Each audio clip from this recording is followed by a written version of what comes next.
तो अस्सलाम वालेकुम।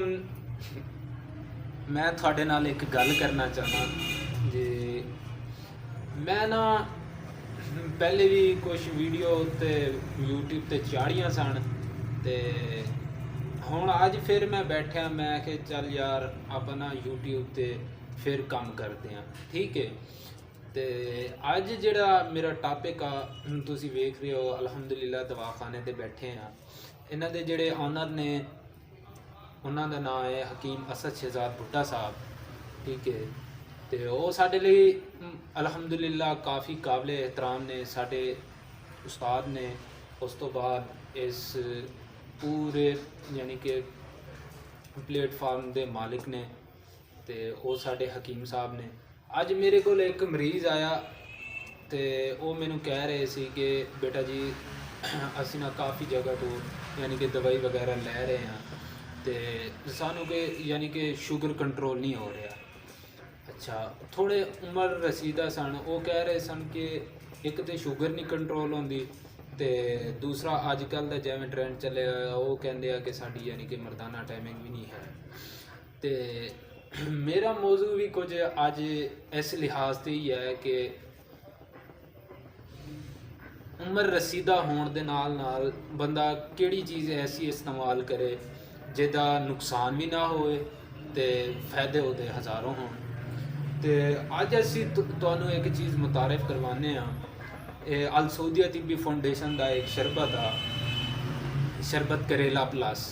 ठीक है, ये तुसां मेरे ख्याल ते तुसी इहनूं स्क्रीन ते भी वेख रहे होगे। ठीक है, मैं थोड़ा वादे करके विखा देना तुहानूं।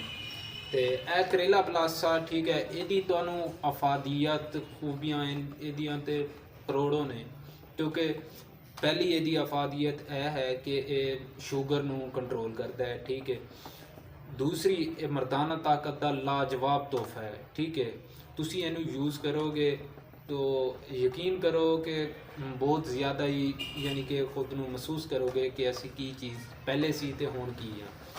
ठीक है, मैं थोड़ी जी लैंग्वेज की मिक्सिंग इसलिए कर रहे हैं कि बंदा ना थोड़ा फनी टाइप हो के थोड़ा इंजॉय भी करे, गल्लां भी इंजॉय करे ते काम दा काम भी हो जाए।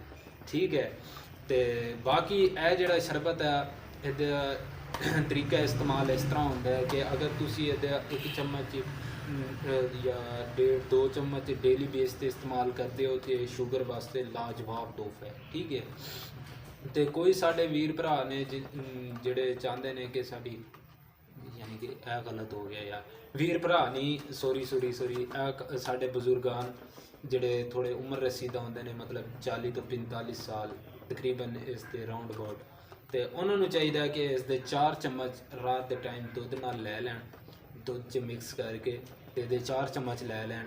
ठीक है, इंशाअल्लाह वो अपने आप को खुद महसूस करेंगे कि असी पहले की सी ते हुण की है। ठीक है, तो अज की मेरी वीडियो का इख्तिताम होया। इंशाअल्लाह कल मैं तुहाडे कोल एक होर एवें दी अच्छी ते फस्ट क्लास वीडियो लावांगा, तो ज़रूर मेरी वीडियो ने पूरा देखना ते लाइक ठोकना ते सबसक्राइब करना तुसी नहीं भुलना, नहीं तो मैं तुहानूं कुछ भी नहीं कहना।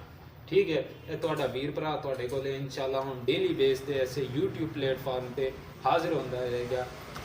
दुआवां च याद रखियो ते अल सऊदिया दा शरबत करेला प्लस अर्के नीम वाला लेना ना भूलिएगा। तो ये है